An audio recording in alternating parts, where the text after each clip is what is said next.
chiefs ana no muhia ya na akoye nsamwa na ebokotodwom esempani agibrane etra ho kan mampani ensem ofiri ase na wokan wo se na no medem wose se bretie mu meto safre mu na medefa president ya woda National House of Chief ano oja ho ya jebiso na woto nkra mu nyina moti na sopamu na maba mani so papa twede mpo nyankrompo nhira mo mampani efiri ne kasa ase no da wo mase wie no wo kyese wakonkasi bi de yanim okodindin bi da Ghana fo nyina animu a ese nyina aka ho bomu na yeko okon no ne di sunkunim na ofiri ne nsam ase no wo kyese ebro so akofra mu so eye ewo genu abosom de to sonson fempino ene du enson mu no wode to Ghana fo nyina anim se galamsey kon no eyoko na oden eyoko a ese abrabo ese asetena ekum nipa enti ese nyina ye kambo mu nempo sabekwa ko wie se wode wono a eye na hinnie anase ne presidency beto sokura no a wode beyo wose sansam no woka enti nam sayo so ewo mfimpinu ene adunumu ebre ekokoto aba no ekotia MPP amanyoko ni bebre titu ne takwa ne Western Region Potem hodie dodo na etutu MPP amanyoko no adanya mampani akofo do akase chinchini atwan obetu galamsey ase enti enkofo bi etutia MPP amanyoko no wose ne nyina mu no nyade hadwen efrise woko a yekono enye woko a yekon dia amanyoko bi yekon ade amama Ghana di ya nyina be di ye na de na awreho de na ya so to mamu na nyansuo no wose na tia wote so mampani no wote so saa ye den na na dwumadi pa ne sen enti wose wonne wonananom hemfo ehia ya no wose nanom hemfo so wonmo no no kokode ne etese ye wose ogidi pa wo mu se wo metumi aboa no efrise Ghana ifiti ase se yetusuka akonye ne yefiri ase achepa ya nsa na Portuguese fo kra ebeba omamu hanom omuhuni dwumani ahodo ayedie amomoto eye Elmina kuro no se Elmina na kyese mines na kyese yetufu magudie ewo ho ntenye ne na Ghana hye asese yetufu magudie no se nanom hia nsamu no omde nhyepa gu akwamu a otufu magudie wo bra ansensuo ansansase anse kwa brentu bia nanso wose ya bresu de nya sa na tie o enkofo f masasene mu sade etu sika akwafa nam sayo so amachese omayida ne butu eno ana wo kyese so ayo pani de won tena se mase duamfo ona nanom de ahia na yentie nsem a ode to dwa na akra. I'm grateful to the President of the National House of Chiefs, the forward-thinking Omanfm of Sefianriaso Ojiahoho Yaojebi II, for so readily agreeing to my respectful request to meet with you this morning. And I'm further grateful that at such relatively short notice, so many of you, our distinguished traditional rulers from the various parts of our nation, have found it possible to be here this morning to meet with you, to meet with me. I asked for this meeting because I want to speak to you about a matter of great national importance, and that is this vexed issue of galamsey. The President and members of the National House of Chiefs, you have been for centuries the custodians and owners of the lands of our nation. Today, between you and I, as the President of the Republic, we are responsible for the management of all lands in Ghana. Indeed, 80% of the lands in this country continue to be under your custody, much of it having been acquired through the blood and sacrifices of your ancestors. The remainder of 20%, which I hold in trust for the people of Ghana, derives from state acquisition from you. What this means is that ultimately, the welfare of the state of the lands is our joint responsibility. Although by statute, the minerals in the soil belong to the President in trust for the people. Historically, we discharge that responsibility well. Even though for centuries we have been a mining nation, mining did not pose a threat to the health of our environment and water bodies. the rules that you put in place for mining ensure that the sanctity of our lands remained intact and our water bodies remained unpolluted. Tragically, in the modern era, that is no longer the case. And that is why I've come to you today to talk about how together we can repair this dramatic situation. Ghana man penin na nadanko akufo ne na wote Oman so ho a woto na nsam so no de to dwasem wasen na no mesremu anya ado mesremu amu momwa me na emu a momwa me ne se te se de medi kaka ye no ebre bi atwemu a meka se medi mahenie beto so no enipa bi de politics nti ewi ase no na MPP amanyuko no ho aka adwamu wasese nkwan so ye data no so se binom so hono ye nyina ye to mamu ha emfa ho na amanyuko a wo mu wonum nsuo yedanya obedia aduaba wo fom anase yebedua de wo fom wotu adi na se cyanide ene mercury akoya asase mu asensase no a ene na de ne ebedwo enti wo se mmoapa a wo pefire nanom ho ne se mefa nyamanyosem omommo no na wontumi into galamsey ko na se. Since I took office on 7th January 2017, nearly 6 years ago, I have made it a central feature of my presidency to lead in the efforts to rid our country of this madness, which we all now call galamsey. Indeed, it was an important aspect of my inaugural address of that day. It has not been easy, it has not been popular, and we have not got the immediate results that I was looking for. Indeed, in the last elections of 2020, my stance on the issue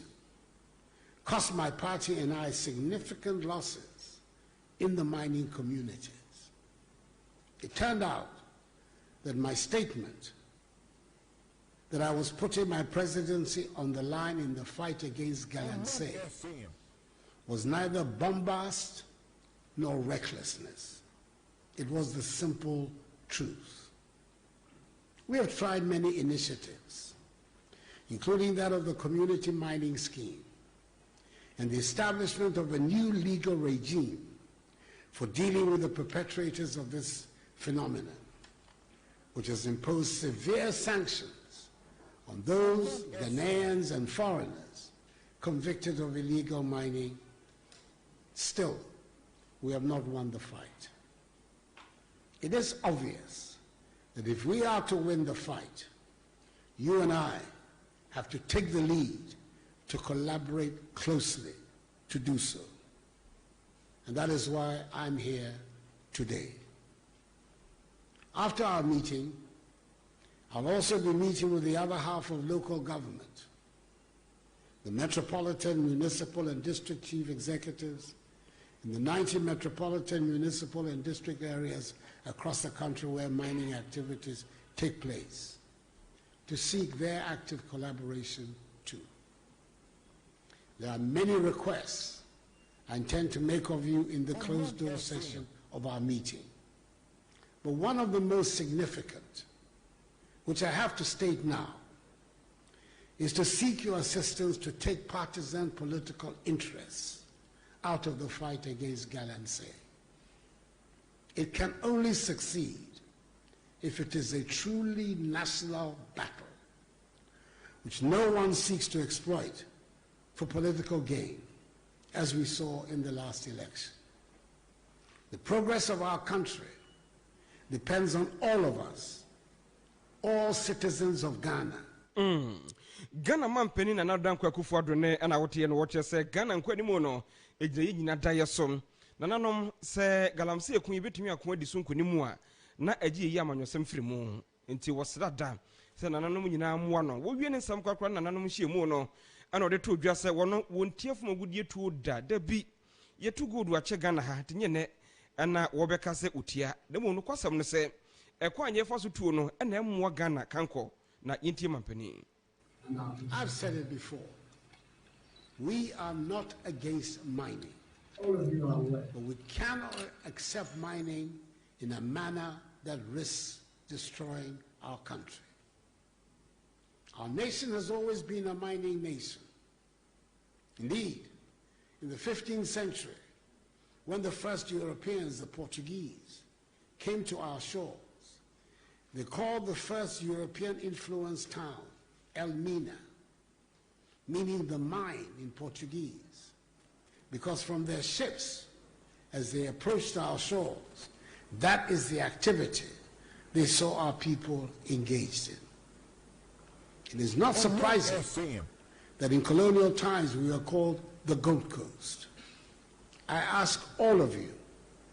to join hands with me in the fight against illegal mining in order to bring an end to the devastation of our landscape and the pollution of our water bodies. We have to win that fight to keep our environment clean and protect our heritage for our descendants, as you did so well in the past. I'd like, therefore, to conclude these introductory remarks and ask the media to excuse us, to play you a short video to indicate the nature of the problem. Nana President. Ghana mampeni ne ana wote ye na wowie ne kasa no wose eye mamemfa komonsi ha na mema sentrefo no enyayen na yendi kokoamu nkomo nanom mihia mo pa wokodindin mu sebe ya yebetumi akon na galamsey ohaw ane amane de yeso etumi afiri yeso na no si yepe ana president Emma National House of Chiefs oja ho ya ajabi ede ensam bi to dwa no wo chese mampeni twede amponyankropon hira ho de wo kan ye no ye adwen papa na nanom hemfo de betim bi aso beye ede aboa. Express my profound gratitude to Nananum for attending this important second general meeting of the House in spite of the short notice. This meeting was originally scheduled for next week. However, His Excellency the President requested me to invite you to this meeting today. Therefore, any inconveniences caused as a result of the change in date are deeply regretted. Your Excellency, on behalf of the members of the National House of Chiefs, we congratulate you on your recent appearance at the 77th session of the United Nations Conference held in New York. Mr. President, Nananum would like to associate ourselves with your profound statement at the United Nations General Assembly to the effect that every bullet or bomb fired in the ongoing Russia-Ukraine war directly affects the pocket of Africans, in other words, African economy. Indeed, Nananum are very much concerned about the negative effects of the war on African economies. Nananum would like to call on Russia and Ukraine, and indeed the civilized world, to cease fire and instead adopt the use of diplomatic procedures to settle their differences. Moreover, Nananum expressed our appreciation to you for successfully representing the chiefs and people of Ghana on Monday, 19 September 2022 at the burial ceremony of the late Queen Elizabeth of England, the late Queen Elizabeth II. Mr. President, in May 2022, the Honorable Minister for Energy, Dr. Matthew Opoku Prempeh, met with members of the House and the National Queen Mothers Association of Ghana here to discuss the National Energy Transition Plan, where the government of Ghana is trying to achieve net zero emission of fossil fuel and other toxic substances released into the atmosphere. Penny Atini wohin kesi a wono ana woye president Emma National House of Chiefs oje ho ya JP tosum yunene na wote yin na enwoche no mampeni ebo modern ene MMDCs abaka chepeni di ahia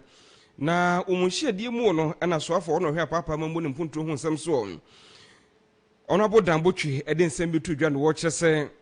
MMDCs no omo dwumasono pa anasachefa kase yese omo ye ho adwuma e wo kode ne aye kwan mu ne nsem wo ka no wo kyere mu se omafo beka ya enche ni humfu ni huhu bi ye no efredubu ne mpotem baaye wo se hope ene yefra branka chepeni no sakrache nti woto ho sa agede yin ya yetumetu garamsey ya de begura fie ebubu nkofo dan nti wuhu ye na ehope ana abranka Japanese da bi mehu ye menim bibia sa na wode nhyepa gu akwamu ama saa so ne ba no usia no yentie onabo dambo twese mo de to dwa no akra. We have Eastern 13 district, Savannah 2, Upper West 6, Northeast 2, Upper East 8, Central 6, Western North 8, Western Region 15. I have 4 districts, Bolu 4 districts, Ashanti 23. Mr. President, we have asked MMDCs to give us communities within their districts why galamsey is endemic. And they are supposed to give us a report of the activities and what they, as MMDCs, what they are doing about it. So we started this exercise, and Mr. President, I have here reports of the MMDCs as what is going on in their districts, what they've done about it. So it will form a very strong basis for our discussion with them this afternoon during the closed session. But it's important that we have also taken it seriously.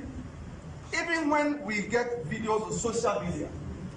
we call them and ask them immediately to give us a report as to what is happening in their district. I reference to the one that happened in Duaboso, where you could find galamsey in the streets of a town called Elugu. So we immediately called the NPC and asked him to give us a report by close of day. Mr. President, I want to just read a report of galamsey activity at Elugu community in the Duaboso district of the Western region. I, Honorable Godfrey Kwabena, can say without any fear of contradiction that I have never engaged in any illegal mining activity properly called galamsey.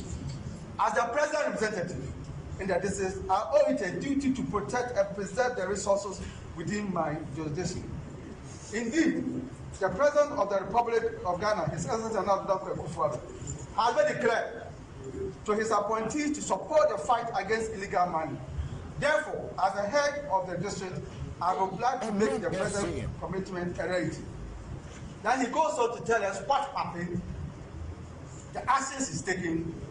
a report he has made to the Omanfm of Seshuosu traditional area, the involvement of dissect following the report, and other actions taken. So this is what we expect of MMDs. Ona bodambo twene ana wote ye na nanu si yepe ana mampani Akufo-Addo wose abakra chimpenifo mo akwaba meni munni nkomo akra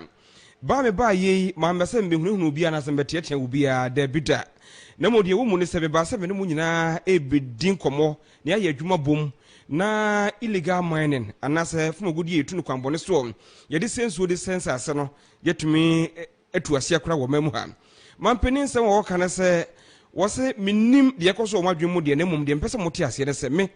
se de beda ne biada se mete abanwa so se Ghana mampani galamsey metu ase ansa na makọ mampani kire se ebie woka ade ato mu nyina atrim omontente ase e wo bro mo kompeso ahodo so yi wose se kokoba se adanse die krogin ba ne hu se abankra chepani bi wono wo hyase ya galamsey no wotu bia mampani so wono won protect no da ne yentie mampani Akufo-Addo. I'm coming here today to talk to you about how we can work together to get rid of this phenomenon. I'm not here to cast aspersions against anybody, but also to impress upon you that I'm determined, come what may, to continue this fight against galamsey.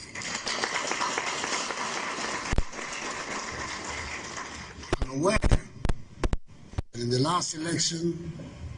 it cost us, especially in the Western region. Most of the mining communities in the area turned their back on us. I think there are just 2 exceptions, Takwa and Bibiani. The rest turned their backs on us. So there is a political cost to the fight we're waging. It's a cost we should be prepared to pay in the interests of Ghana. So today's meeting is about what we need to do to reverse the operation of this phenomenon in Ghana. Several things have been attempted by the government, the most important of which, of course, is the new community mining scheme. I'd like to hear from you your views on it. Also, there's a new legal regime for dealing with the perpetrators of galamsey. You've increased significantly the sanctions for offenders who are convicted, Ghanaians who are convicted, are liable to imprisonment, not convicted, mandatorily be sentenced to 15 to 20 years in prison, apart from paying a hefty fine. And foreigners, 20 to 25 years in prison, hefty fine, after which is deportation. So we have a sanction regime that is also extremely severe and punitive. But to be able to get there, we have to find the people who are responsible, gather the evidence against them, and bring them to court. You are my representatives in each of your metropolises, municipalities, and districts. You are the representatives of the president. It cannot be that the president at the national level is waging a war against galamsey, and you at the local level, my representatives, are compromising that fight. That cannot work. I'm not here to threaten anybody, but I want you to know that this is a struggle that I take very seriously. And I will not be in a position to protect anybody against whom evidence is marshaled to show their complicity. I won't do it. To the new patriotic party. There's not a stranger here amongst us. There's nobody in this room talking about the MMDCs. I'm not talking about the regulatory agencies that are here. But the MMDCs, the ministers, myself, we all belong to the new patriotic party. And if the new patriotic party is committed to this struggle, it will be invidious that if important agents of the party in government at the local level are found to be complicit in the fight that we are waging. And that is why I want to repeat, I am not in a position to protect anybody against whom evidence is marshaled about their complicity in this. Ghana mampeni nana adodanko akufo adone ana wote no woche se wono wonye krado se we protect obia da se woye regional minister se woye party executive se woye MMDC ni na utufuma gudie wo so peso Omanfo nyina ate ase nani abre wokono ye kono onkono sunsumambu mu wo se eyoko ase yakuni di nkonem ntie ne semra enu enyawa ene wanhwe yanko demukura no anya 15 years anasa 20 years bekwa kodi wa fiase na ya anya sam kotoa kura na nya grosso ne yedi ne kurum ha nti wosre MMDCs no bi anhye no so se okonkase ya hyase no wono president Kufuor de wakatim na wakantam se obekun ade ekosi okona wiye nti obi an support no na yanko enkoenim ne kura kase no da ne tekonwa so ade dan ya na do voice note abene agebra ye ho adwuma de amount voice note line 0248085485 0248085485 kasafidi ahodo atubia petem Ash FM e wasante montem 101.1 ekura kase mu na radio wasenfo sum offense bo aman 88.5 Fish FM wono so kura mu nyansapo 89.9 e washama junction na FM 104.9 wachama fo su edikanfo radio Hamburg Germany about radio e wo London Sussex radio UK Amansa radio Milton Keynes Kanewu Rotterdam ya kase yi omotubia petene yentro so ne concept from amane abeto apno so anwumre etremo se mampeni Kufuor do abanya wodanoyi ade nhyapa guakwa mu amasese yi koko ebo yatomo Omanfo beka ya na bag ba kono 64 kilos no na 660 Ghana cedis. Sese mpenifo pejemo ya yede ko 800 Ghana cedis. Na so afa wono ana wohwe yekuayo ene nuane ho nsem so honorable Dr. Free Yakuto agibre echechemu yentie se de ochensem mu choma no krekase. Aban hyehyɛ a ɔde ma akuafo afia yɛbɛsi mu ya yɛsi mu afifi bosumi ya kusi September next year 2022-2023 ɛboa aban ɛtwa ama akuafo sɛ wɔn koko no sɛde yɛbɛtɔ no no ɛho nkɔmɔ na yɛhyia wie a yɛdi na wɔn a koko adwuma yi ɛda wɔn nan so mpanyinfoɔ bebree na ahyia ha wɔn bɛtie nhyehyɛ aban ayɛ ɛde ama akuafoɔ na deɛ wɔn ni sɛ afei twɛn mu yi na koko ɛboɔ no baako biara na ɛyɛ cedi 660 ahansia ne aduosia bag biara ɛsɛ about to move amotwe 800 cedis per bag na ɛho hyehyɛeɛ ɛna ɛne yɛde abɛto amanfoɔ anim sɛ sɛ wohwɛ afie twaa mu yi ɛboɔ no aban de ma akuafoɔ no ɛne yɛsɛ yɛde bɛma wɔn mu yi a na kyɛ sɛ yɛapagya mu 21% kyɛ sɛ ɔha biara nkyɛ mu aduonu baako a ɛno na yɛde aka akuafoɔ ho sɛ ɛnam sɛ nneɛma ɛkɔ so ne adeade no yɛntumi nhwɛ sɛ ɛboɔ no a yɛtwa no afrɛ sɛ ɛno a na ɔsɛ yɛde ma wɔn ho nti ɛho nhyehyɛ na afei nsɛntwerɛfoɔ nso a ɛbusa nsɛm ɛfa ho sɛ wode compare Cote d'Ivoire a saa aboɔ foforɔ yi sɛdeɛ sitie ne adeade no yɛma ɔmo ate aseɛ sɛ da biara nka Ghana akuafoɔ no nya kɛse kyɛn Cote d'Ivoire akuafoɔ no nanso ɛnam sɛ sidi no ano abrase ɛwɔ dollar no nti no ama sesei yɛn boɔ foforɔ de ama akuafoɔ no ɛsua kakra kyɛn Cote d'Ivoirefoɔ akuafoɔ yɛakyerɛkyerɛ mu sɛ yɛnti ama no ba saa ne sɛ Cote d'Ivoire wɔn sika no a yɛsi efe no ɛno na wɔn de akɔbɔ euro a yɛ aburokyire sika no ɛho nti biribiara ɛbɛto euro no na ɛto wɔn nanso wɔn no ne dollar no ntam no deɛ emu ntwe sɛdeɛ esi de ne dollar. Dr. Free Yakuto ne ana wote na no si yepe ana Eastern Regional Best Farmer nana oben akrofi wode nsem betu dwa na santrofo busa no santumu abai moje ne se no so yebefa na saa eye ana bi busa se na se Cote d'Ivoire for de no e wosoro kyan ye di ntare ntina moja to musa no so de tie ne se ohwe akade pa aban di mu akuafo fertilizer ne ade wode ma ye no a ogoko di wu akuafo ni bisa o enti omo de no woso akrache ye no a difference no kra kakra bi se tibia ne beso musa na de wode ma ye no a fan sa na de no baka che akuafo nyina ya baka che nyina se interface ya wode amaye no cities pruni ni ade no nyina ye hwefe adwuma na koko price no afie boy price no kofo nti yes se kosoro a on san fe benka ho te kuafo no ye fa adwuma na fe fertilizer so ya amaye no on fa adwuma no on mo nton na se ko no wode fertilizer no gu ahye na ye pruni no a na wo ye foundation no a emeko nso bebre na ye be nso a wo ye sika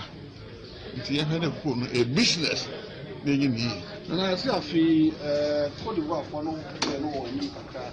se mo de then the futu no mo koko for Ghana for mo border difference no enye kase bia ketwa bi na se opo ma de a ehun ya se Cote d'Ivoire so omo intervention koko body ma ha no ye fa be e ma ho nti ehun ya se wo de be ko eho na mo ye fa ma Ghana na Ghana ye yi a ya chimbi na no expecting anything higher no we are no nanka ye perikase de na so hwe de nia ebo no world class no tie no a obi ene obato ade 100 or the average 50. Nana Obia Crofine and our Eastern Regional Best Farmer and Watchers o nyame anim nie Cote d'Ivoire for the no wani akrachen ye de na so enya won biasa enya de ye hukura efre se ohwe akade ahodo ampani for de ma wo mu e wo ha se kokuakuafo no a Cote d'Ivoire for eni sa akwanya ne nya sa akade ne bi enti eyada wo mbeso mu ayadwumaden afuto de ma ye ne se wo sere kuafo no oda ya fertilizer ne ye de am wo mu nton na nye emu akwan bia so fertilizer de ma wo se fukogu ukoku asese be ya kokoro mbeso do so na boa am yetumi akuyanim na be se okoton a na hwa na aye na bro Ghana na aye na bro no ti wo se no so anya de be boa kwan bia so akuafo no hwe na yentwe ho efiri ho yenko se mfiri mu Ghana mampani abedi eche Dr. Laji Mamu Baumia na ekase no woche se achechefo omomayiko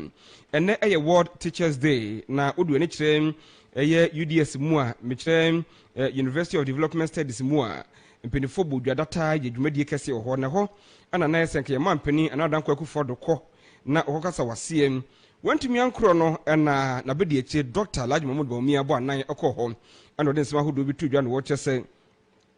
ohwe se de ewiem bobre aye ene nsakra ahodo ye ekoso ewiem ya edi adanse se bibia sesa ntiese yeso yadane ye ho ne sesa ho akra e yeroma hodo aye mu na wode no so kra to nkyanya achechefo bo ehu modern kwa bebre so ne mo achechefo emfa ewiem bobre ehu dwumadi hodo enko mu dwumadi hodo ho se be ya ebeboa ma enkwada eba no so no etime nyamusu ehunu bebre na yetimi akoyanim visasa akwada bi enya homasuo mu akwanya na otumi sua de akwachire na sasa akwada no otumi hunu ewiem sakra se de yete a eno so boa ama sekuayo no wowe a otumi yekosi ase manfa so obaso yentie mampani abedi akire ebra na obo achechefo abaso ewo UDS. Indeed, the government of President Akufo-Addo acknowledges the value of education to human development and nation building. Hence, our massive investment in our education system, including our teachers. However,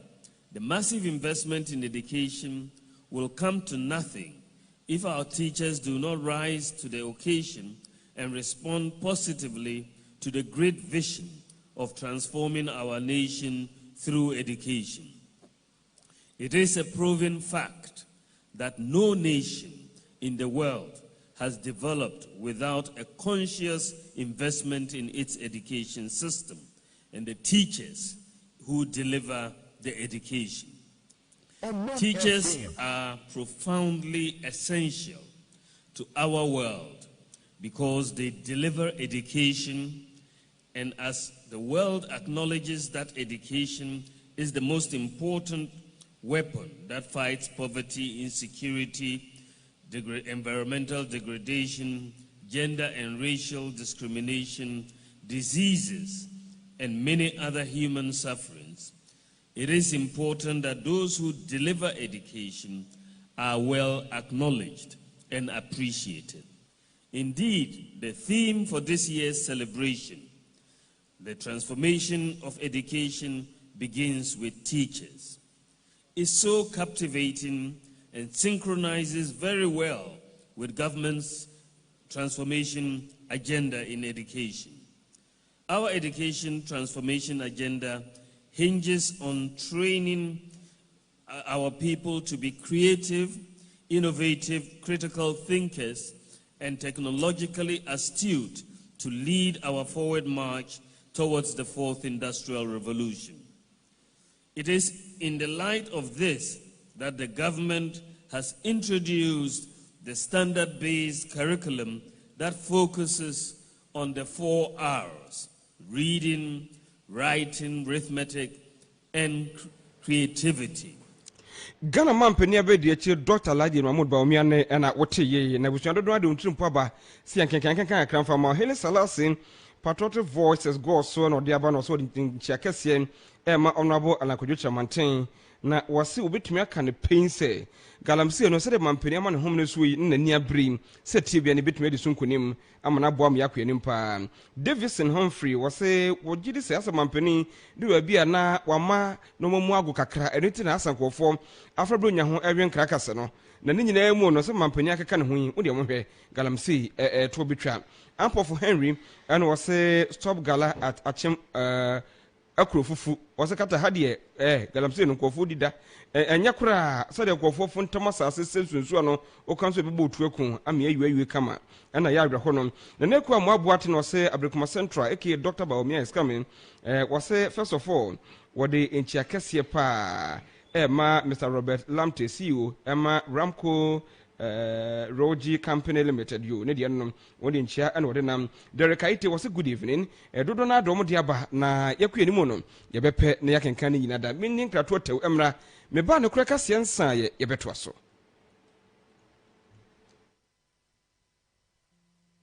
Krachi, mu studio no kwa wo he. Opani ya botre. Me ne me wife ye kodi adanse am a New Life Homeopathic Clinic house me nya botre. Opani sa bisre wo. Na nyabre, wo bi a me nya stroke. Na ye baba enso ne kunu wo ma ware a wo nwo. Na New Life Homeopathic Clinic asa ye nyina yare ama ye ho atoyen a. Ade na mo ma ye kwan emfa by force enko studio hon kodi adanse. Me pa o chow my enkwai na yare krankwa New Life esa no man yimu no e wo sa man site madam me yensem training am ye hwehwemu pa de mo kare nyina no kore stroke yi sei wo mutimi hwehwemu ahu sa anhwa da achu benya bi no wasi ano do anya bi enso so a na wasa yare se no pani akonya na yare sei afa obi a wo hia wo infertility be ma won tumi nyu so yie prostate hypertension just yare be na New Life for wo mutimi sa wo ultra modern laboratory ya wo ye diagnosis and sa na wo de duro kra enam eyade na firi ho wonim ho ampa. Oh, they say New Life Homeopathic Clinic there. So what pa and abama oyade atraoso. Or danso man. First run about ho. At Waben King Solomon. Phone numbers here 0244 093 595 and then 020 333 5439. Hey, boy, yeah. And me mama. Fucking crying. Anne, Adum Natural Man mixer works for no man. Hey, no. Mine remix. Mete Adum Natural Man mixture. Na say anka Adum Natural Man capsules eni enim. Okay, Adum Natural Man capsules no wo ho. And Adum Natural Man mixture nso aba. Ne nyina emema wadi mfie du nwotwe de kro ena wonom. Capsules no eye good pa ema treatment. Natural say ne mixture no ena oba no e boje wo so say wonum a action no amunum ha pekin cry. Me no mix no instant ehwa na engine so sa enumuda Adum Natural Man mixture and in the capsules enye na pharmacies herbal and chemical shops etufo nko dependable herbal home Medina New Road Greenhouse and in a branch e work Kasua opposite Deltus International School 024 2223 555 FDA ahwehwe sa ejede nkrato emu agye atomus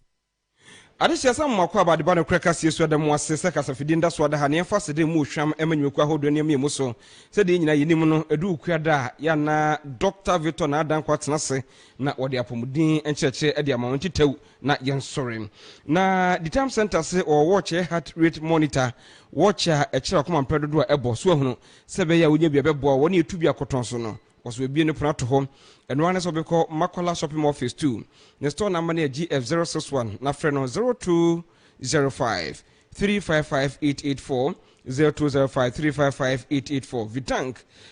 asye na ye drain Dr. Victor na dan kwa chese liver ni kidney mu yade de hadwenyo etani pani je so moda sane ye mobo ema wabrabo nyina ba wie ye frise sika abese no no ya na edin se nkoto so benya bedi abo e ho bra eno nti na wo kire se enimani mu ya fantoma bɔ ne dia no na wo mu a sɛ be ya won so betumi anya saa ya de nso nkunimdie na wetumi apem ade akonim na nya no nkwa no ye ho adwuma wo se kidney infection ne kidney stones ne hypertension no nuanom nyina da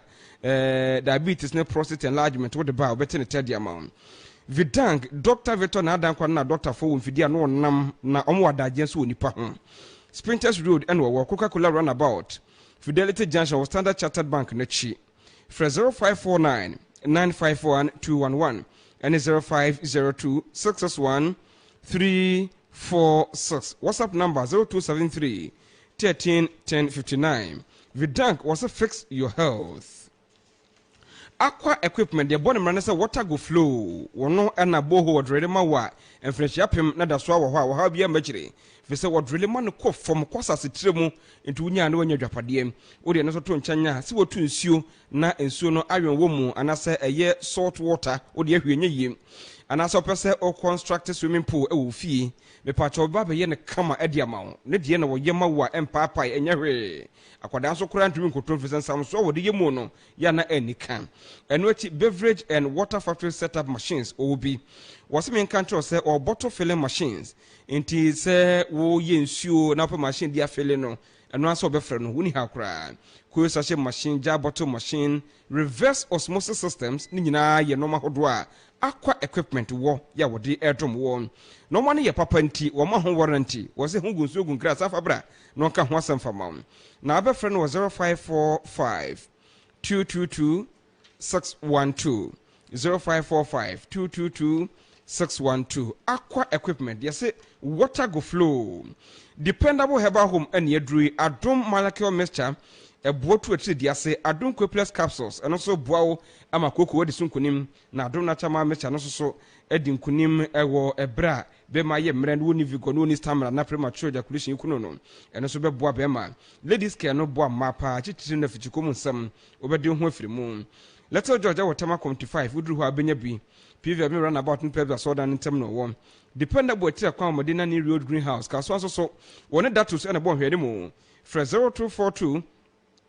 223 555 0242 223 555 Kings Air Appliances yes buy one get one free or more flat screen TV deep freezer air condition washing machine ni nyina da ayade a wode ma wo home kitchen office appliances won saka bi wi a wose ya nkogina ho so wato ade some 1000 Ghana cedis de wache de bit say stand fan mobile phone electric iron any kettle and your friend fan kwa wode ma wo amwakwa use 12 months warranty no de ma wo ntine number ni 0555 776050 0555 776050 0200 421004 Kings Air no also watching abusua